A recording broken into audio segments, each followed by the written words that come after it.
Did you know that it's somebody's job to check the body cam footage of police officers? Somebody found a horrific video of a police officer laughing at the death of a woman who was hit by a police car, and now this clip has gone absolutely viral. But she is dead.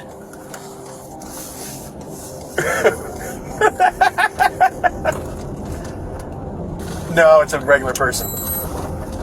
Yeah, just write a check. Just...